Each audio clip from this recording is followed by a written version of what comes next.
1992 पासून शिक्षणाची उज्ज्वल परंपरा श्री सिद्धेश्वर शिक्षण प्रसारक संस्थेचे शिवाजी विद्यापीठ कोल्हापूर संलग्न विठ्ठलदाजी पाटील कला वाणिज्य व विज्ञान महाविद्यालय सलगरे BA BCom BSc प्रवेश सुरू सुसज्ज प्रयोगशाळा समृद्ध ग्रंथालय स्वतंत्र अभ्यासिका संगणक सुविधा CCTV सुरक्षित परिसर राष्ट्रीय सेवा योजना सांस्कृतिक विभाग शिष्यवृत्तींच्या विविध योजना आजच प्रवेश घ्या आणि उज्ज्वल भविष्य सुरक्षित करा। विठ्ठलदाजी पाटील कला वाणिज्य व विज्ञान महाविद्यालय सलगरे तालुका मिरज जिल्हा सांगली। प्रत्येक बातमीतील घटनेच्या वास्तविकतेची तुलना थेट पाहत रहा सांगली अपडेट। मिरज तालुक्यातील पाटगाव येथे पोलीस रेकॉर्डवरील गुन्हेगाराचा दिनांक 8 ऑगस्ट रोजी रात्री 9:15 वाजण्याच्या सुमारास खून झाल्याची घटना घडली। घटनेची माहिती मिळताच मिरज ग्रामीण पोलीस व सांगली गुन्हे अन्वेषण शाखेच्या पथकांनी आरोपींचा शोध सुरू केला।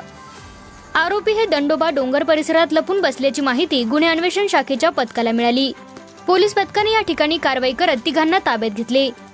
डोंगरवाडी येथील बैलगाडी शर्यतीवेळी झालेला वाद व करोली M येथे झालेल्या मारहाणीच्या रागातून हा खून करण्यात आल्याचे पोलीस तपासात समोर आले आहे।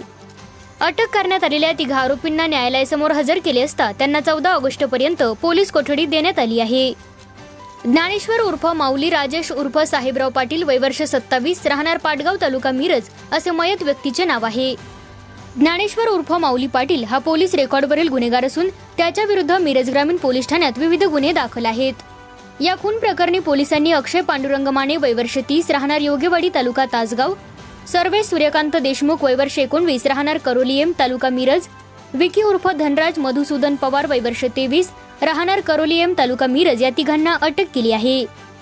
स्थानिक गुन्हे अन्वेषण शाखेचे पोलीस निरीक्षक संजीव झाडे, सहाय्यक पोलीस निरीक्षक प्रशांत निशांदार, उपनिरीक्षक महादेव पवार, हेड कॉन्स्टेबल संकेत मगदूम, अतुल माने, इम्रान मुल्ला, सुशील मस्के, सुनील जाधव, सूरज थोरात, सायबर शाखेकडील कॅप्टन गुणवाडे, विजय पाटणकर यांनी ही कारवाई केली।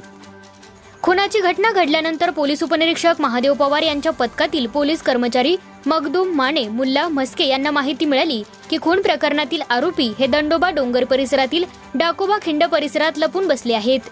पोलीस पथकाने त्या ठिकाणी जाऊन तिघा आरोपींना ताब्यात घेतले। त्यांच्याकडे चौकशी केली असता डोंगरवाडी येथील बैलगाडी शर्यत बघून येताना झालेला वाद व करोली M येथे झालेल्या मारहाणीच्या किरकोळ कारणाचा राग मनात धरून लोखंडी कोयत्याने डोक्यात व मानेवर वार करून ज्ञानेश्वर उर्फ माऊली पाटील याचा खून केला असल्याचे निष्पन्न झाले। अटक केलेल्या आरोपींना मिरज ग्रामीण पोलिसांच्या ताब्यात देण्यात आली आहे। मिरज ग्रामीण पोलीस ठाण्याचे निरीक्षक सोमनाथ वाघ यांच्या मार्गदर्शनाखाली सहाय्यक पोलीस निरीक्षक विक्रांत संकपाळ हे पुढील तपास करीत आहेत। दिनांक 9/8/2026 रोजी मिरज ग्रामीण पोलीस ठाणे येथे गुन्हा रजिस्टर क्रमांक 419/2026 BNS कलम 103(1) व कलम 3(5) प्रमाणे गुन्हा नोंद करण्यात आलेला आहे। नमूद गुन्ह्यामध्ये आरोपी अक्षय पांडुरंग माने, सर्वेश सूर्यकांत देशमुख, विकी उर्फ धनराज मधुसूदन पवार आणि त्यांच्या एका अनोळखी साथीदाराने यातील मयत इसम नामे ज्ञानेश्वर उर्फ माऊली पाटील याचा 27 तारखेला बेंद्राच्या दिवशी झालेल्या वादातून पाटगाव येथे महेश कांबळे यांच्या शेतामध्ये एडका, कोयता यासारख्या धारदार शस्त्राने खून केलेला आहे। नमूद गुन्ह्यामध्ये आम्ही आरोपींचा शोध घेण्यासाठी वेगवेगळी तपास पथके वेगवेगळ्या ठिकाणी पाठवली होती। त्यामध्ये स्थानिक गुन्हे शाखेला हे 3 आरोपी मिळून आले। नमूद 3 आरोपींना आम्ही या गुन्ह्यामध्ये अटक केलेला आहे आणि त्यांना मान्य न्यायालयासमक्ष हजर केले असता मान्य न्यायालयानं त्यांना 14 तारखेपर्यंतची पोलीस कोठडी सुनावलेली आहे। आणि आणखी आम्ही यामध्ये अधिक तपास करीत आहोत।